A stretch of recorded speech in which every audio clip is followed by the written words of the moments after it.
gente, tudo bem com vocês? Vamos continuar aqui o estudo do artigo 5º da nossa Constituição. Na última aula paramos no inciso 8º e agora vamos para o inciso 9º na tela aí para vocês. Então vamos ler juntos. É livre a expressão da atividade intelectual, artística, científica e de comunicação independente de censura ou licença, ok? Então, traz a imagem para mim. Vem cá, gente, seguinte, aqui nós temos também uma liberdade de expressão. Só que a liberdade de expressão aqui é da expressão intelectual, artística, científica e de comunicação. Mas a informação mais importante que esse inciso traz para a gente, volta na tela, é essa aqui, ó. Olha só, independentemente de censura ou de licença. Então, volta aqui. Gente, esse inciso é o princípio, traz nele o princípio da vedação à censura. E olha só, por que existe esse princípio da vedação à censura? Na ditadura, nós tínhamos os censores. Para que os artistas pudessem ali expressar a sua criação, seja, por exemplo, uma música, isso aconteceu muito com Chico Buarque de Holanda, ele tinha que submeter a letra daquela música ali aos censores. Os censores iriam avaliar se aquela música poderia ou não poderia ser divulgada, ser publicada, ok? E isso acontecia sempre. E na verdade, agora, após a promulgação da Constituição de 1988, já não existe mais censura. Ou seja, professor, a pergunta que eu quero fazer para o senhor é: existe censura no Brasil? Não, não existe mais censura no Brasil. Portanto, para se expressar qualquer atividade artística, científica ou mesmo intelectual, não precisa mais de pedir permissão. Mas nós estudamos que os direitos não são absolutos e, portanto, também são limitados. E aí eu quero que vocês abram a Constituição de vocês. Vamos comigo lá no artigo 220. E olha o que diz. Olha o que diz o artigo 220 no parágrafo 2º. Diz o seguinte, olha: é vedada toda e qualquer censura de natureza política, ideológica e artística. Beleza, é a Constituição confirmando aqui o que diz o inciso 9º do artigo 5º. Mas olha só o que diz o parágrafo 3º. Olha, compete à lei federal, parágrafo 3º do mesmo artigo 220. Compete à lei federal, 1. Regular as diversões e espetáculos públicos, cabendo ao poder público informar sobre a natureza dele e as faixas etárias a que não se recomendam locais e horários em que sua apresentação se mostre inadequada. Aí tem o inciso 2 aqui do inciso 2º do artigo 220, olha: estabelecer os meios legais que garantam à pessoa e à família a possibilidade de se defenderem de programas ou programações de rádio e televisão que contrariem o disposto no artigo 221, bem como da propaganda de produtos, práticas e serviços que possam ser nocivos à saúde e ao meio ambiente. Então, olha só, gente, vem cá. Professor, então se não existe censura, eu posso fazer um filme pornográfico e colocar no horário da sessão da tarde. Pode isso? Claro que não. Veja, não existe mais censura, mas há limitação com relação à comunicação social. A Constituição define aquilo que pode e o que não pode ser publicado ali no meio de comunicação social. E isso, por quê? Por conta do interesse público, conforme nós vimos aqui no artigo 220. Agora, não existe mais censura, né? O que era censura? Censura era um controle prévio do que se podia divulgar ou não em relação à liberdade de expressão da atividade intelectual, artística, científica, etc. Né? Mas olha só, embora não exista mais censura, existe na própria Constituição uma limitação à comunicação social, ok? Beleza? Então, não se esqueçam disso. Não existe mais censura. Não existe mais censura. Beleza? Podemos passar aí na tela para vocês. Vamos estudar agora o próximo inciso. E aí nós estamos no inciso 10º, né? Vamos ler juntos. Olha só. São invioláveis a intimidade, a vida privada, a honra e a imagem das pessoas, assegurado o direito à indenização pelo dano material ou moral decorrente da sua violação. Então, o objetivo, traz aqui para mim, o objetivo do inciso 10º, aqui, o inciso 10 do artigo 5º, é proteger o indivíduo.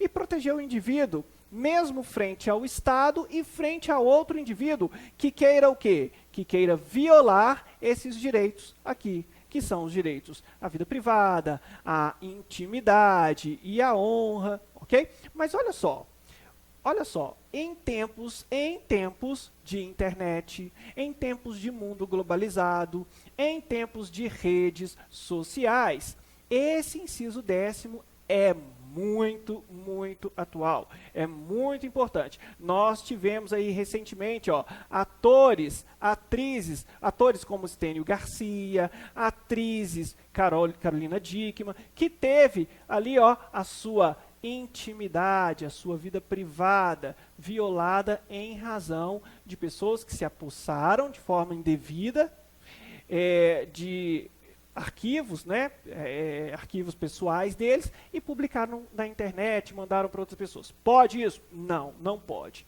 Por quê? Justamente por conta do inciso 10. Bota aí na tela aí, produção. Olha, são invioláveis a intimidade, a vida privada, a honra e a imagem das pessoas, assegurado o direito à indenização pelo dano material ou moral decorrente da sua violação. Mas olha só, eu quero que vocês anotem no cadernão de vocês esses conceitos, porque a gente precisa rapidamente aqui entender o que é vida privada, o que é intimidade, o que é honra e o que é imagem. Então, vamos começar.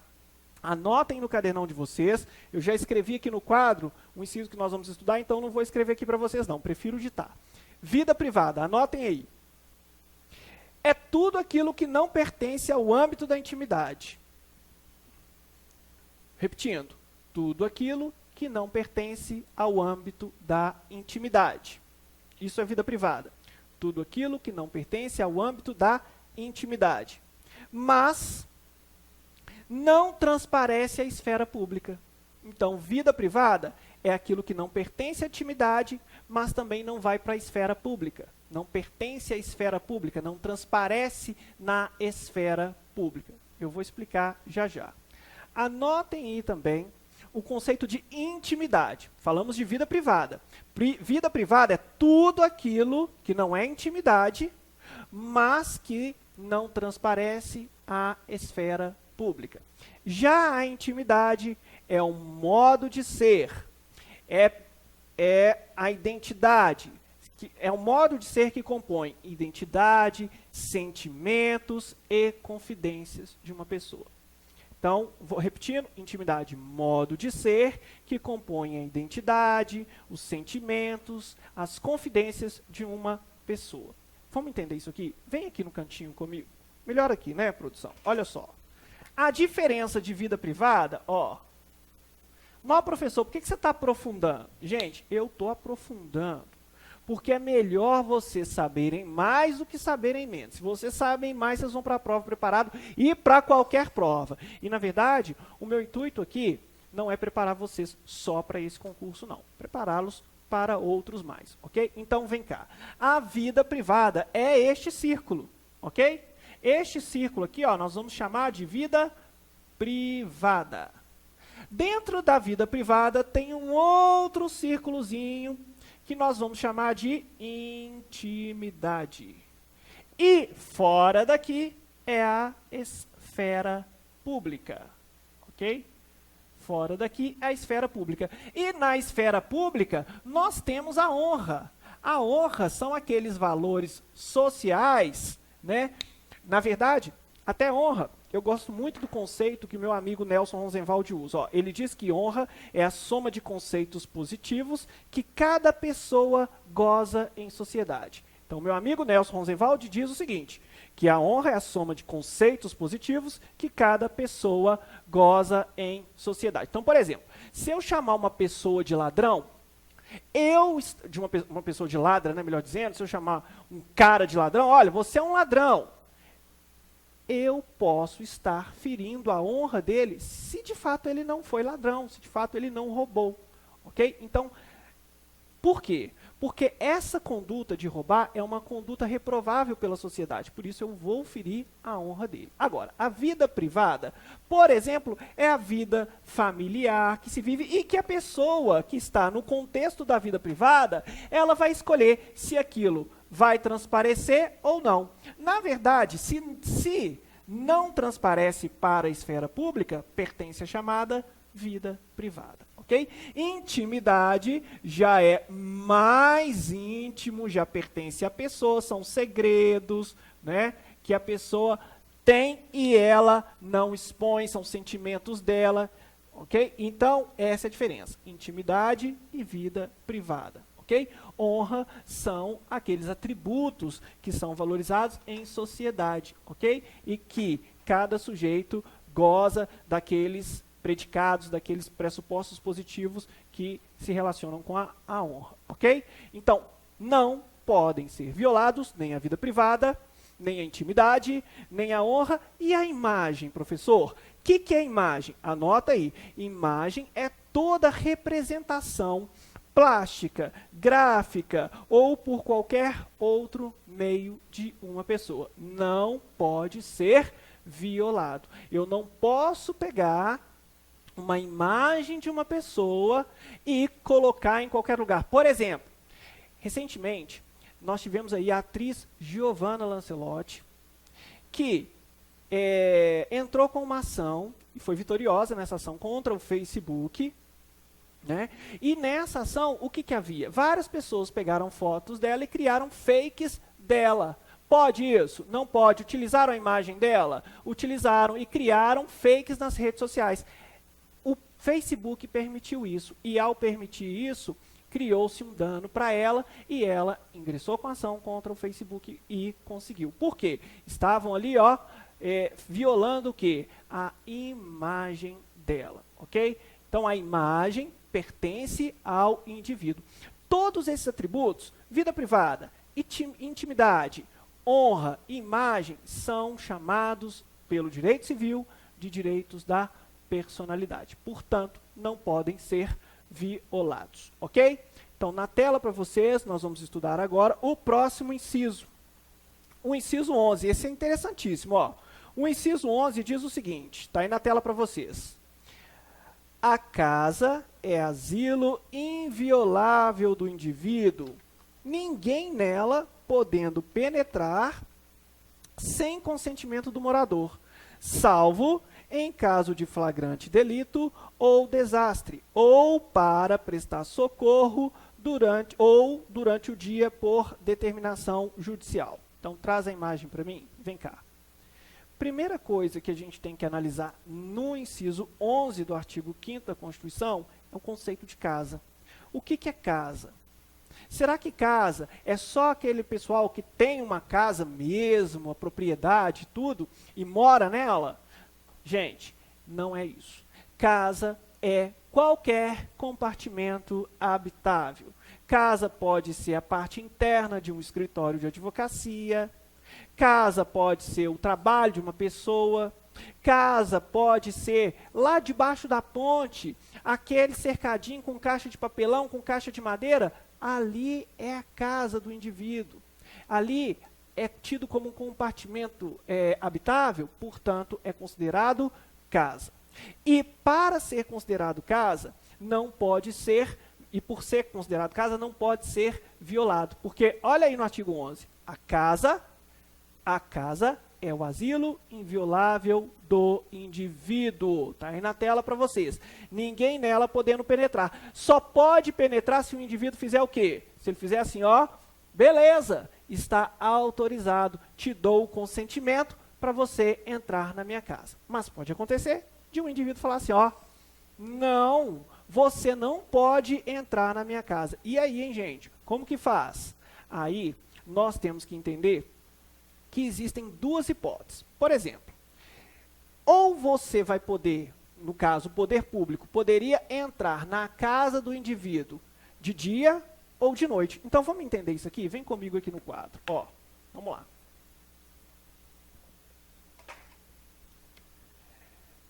De dia ou de noite. São hipóteses em que se pode adentrar na casa do indivíduo sem o consentimento dele, ok? Professor, eu posso entrar na casa do indivíduo sem o consentimento dele durante o dia e durante a noite. Mas antes de falarmos da questão de quando é que pode, eu quero explicar para vocês o que é dia e o que é noite. Dia pode ser definido pelo critério da luz solar, e esse é o critério preponderante, ou pelo critério horário, ok? Então, vejam só, se porventura estivermos entre 6 horas da manhã e 18 horas da noite,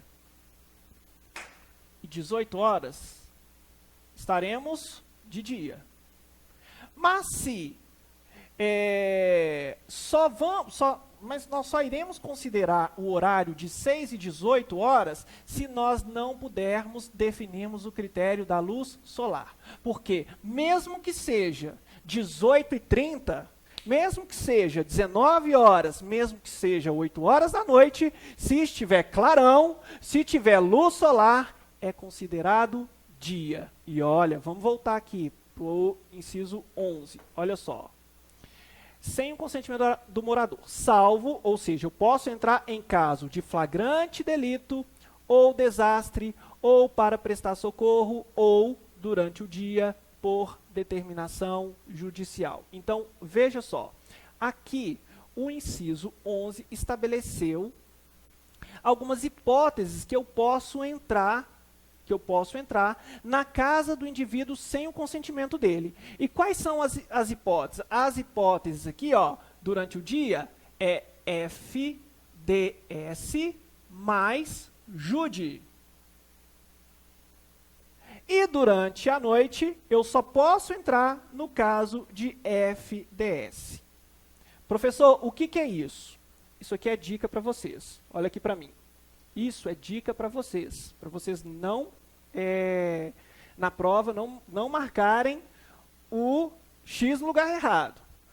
FDS não é nem palavrão e não é nem final de semana. FDS significa que pode de dia entrar na casa do indivíduo em caso de flagrante delito, de desastre ou para prestar socorro. Mas, além disso, também tem a ordem judicial, ok? Então, veja, quais são as hipóteses que eu posso entrar na casa do indivíduo durante o dia sem o consentimento dele? No caso de flagrante de delito, no caso de desastre ou para prestar socorro, e também se tiver uma ordem judicial, ok? Já à noite, eu posso entrar na casa do indivíduo de qualquer forma se estiver em caso de flagrante delito, se tiver um desastre ou para prestar socorro, ok? Então, não se esqueçam disso, ó. Durante o dia, sem o consentimento do indivíduo, pode-se entrar na casa dele, no caso de flagrante delito, desastre ou para prestar socorro, e também por ordem judicial. Lembrando que, por ordem judicial, entre 6 e 18 horas, ou pelo critério da luz solar. Beleza? Bom, no caso da noite, pode-se entrar a qualquer momento apenas em caso de flagrante delito, desastre ou socorro. Professor, se tiver ordem judicial aqui à noite, pode entrar? Não pode. Vai ter que esperar amanhecer. Foi isso que aconteceu no caso da prisão do goleiro Bruno. Teve que esperar amanhecer para poder prendê-lo lá, ok? Beleza? Então, tá aqui o inciso 11, A casa, bota aí na tela, produção, a casa é o asilo inviolável do indivíduo, ninguém nela podendo penetrar sem consentimento do morador, salvo em caso de flagrante delito ou desastre ou para prestar socorro, ou durante o dia, por determinação judicial. Não se esqueçam disso. E agora na tela para vocês, o inciso 12. O que diz o inciso 12? Olha, o inciso 12 diz o seguinte: é inviolável o sigilo da correspondência e das comunicações telegráficas, de dados e das comunicações telefônicas, salvo, no último caso, por ordem judicial, nas hipóteses e na forma que a lei estabelecer para fins de investigação criminal ou instrução processual penal. Vem cá, traz aqui para mim. Estava na tela para vocês, mas eu trouxe aqui para o quadro. Tá? Qual que é o problema aqui? Aqui fala da quebra de sigilo, né? É inviolável o sigilo da correspondência, das comunicações telegráficas, de dados e das comunicações telefônicas. Mas há um problema. Se nós interpretarmos de maneira literal esse inciso, a gente pode cometer um erro. Houve um erro do constituinte originário ao escrever o texto deste inciso 12 aqui do artigo 5º. E é por isso que eu coloquei ele no quadro para explicar para vocês. Vamos lá, vem cá no quadro, produção. Olha só. É inviolável o sigilo de correspondência e das comunicações telegráficas. Beleza. De dados e das comunicações telefônicas. Salvo no último caso. Agora, olha o problema aqui. Qual que seria, pela interpretação literal, o último caso? O último caso, pela interpretação literal, seria as comunicações telefônicas. Ou seja, é inviolável o sigilo de correspondência e das comunicações telegráficas de dados e das comunicações telefônicas, salvo no último caso, quem? Comunicações telefônicas. Portanto, seria, pessoal, o mesmo que compreender que o sigilo de correspondência e das comunicações telegráficas e de dados é um sigilo, é um direito absoluto. Não pode quebrar em hipótese nenhuma. O único que pode quebrar, segundo a interpretação literal, é o das comunicações telefônicas, porque diz isso, ó, no último caso. E qual que é o último caso aqui do texto? Comunicações telefônicas. Tá certo isso? Não tá certo. Portanto, já tivemos bancas que cobrou interpretação literal. Cabe recurso e tem que anular, porque o entendimento não é esse. O entendimento é o seguinte: este último caso se refere a toda esta parte azul, ou seja, pode quebrar os dados, pode violar o sigilo de qualquer correspondência das comunicações telegráficas, de dados e inclusive das comunicações telefônicas, por ordem judicial, nas hipóteses, na forma que a lei estabelecer para fins de investigação criminal e instrução processual penal. Este é o último caso. Na verdade, o último caso do texto aqui não quer dizer as comunicações telefônicas, quer dizer por instrução, investigação processual criminal. Ok? Beleza? Então, vamos guardar essa informação. Não existe direito absoluto. Ok? Portanto, pode-se quebrar aí o sigilo das comunicações telefônicas? Pode. A gente viu isso.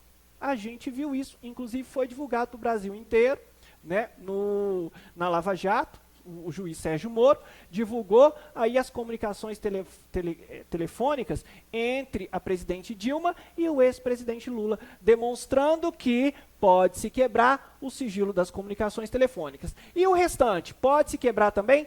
Pode-se quebrar também, inclusive das comunicações telefônicas, para fins de investigação criminal e instrução processual penal. Beleza? Bom, na tela aí de vocês, vamos para o inciso 13. Olha só o que diz o inciso 13.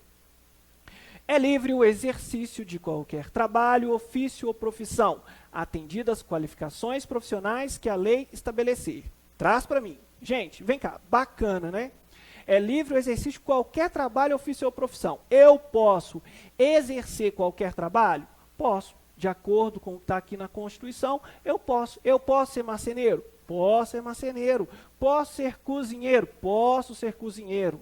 Agora, para eu ser advogado, eu vou ter que cumprir aquilo que está previsto na lei. Por exemplo, Eu tenho que ter formação em direito, portanto, eu tenho que ser bacharel em direito. Eu tenho que estar inscrito na Ordem dos Advogados do Brasil, portanto, eu tenho que passar no exame da OAB, e após ser aprovado no exame da OAB e concluir o curso de direito, aí sim, eu vou poder exercer a advocacia. Vou poder exercer a advocacia porque estarei obedecendo os limites estabelecidos pela lei para que eu possa exercer aquela profissão. Para eu ser médico, eu também preciso estabelecer o que a lei determina. Portanto, o inciso 13 traz uma norma de eficácia contida. Ou seja, o que é uma norma de eficácia contida? Ela produz efeitos de forma plena, mas pode haver restrição. A lei pode estabelecer limites para determinadas profissões. Ok? Então, no próximo encontro, continuamos estudando os incisos do artigo 5º. Um grande abraço para vocês. Tchau!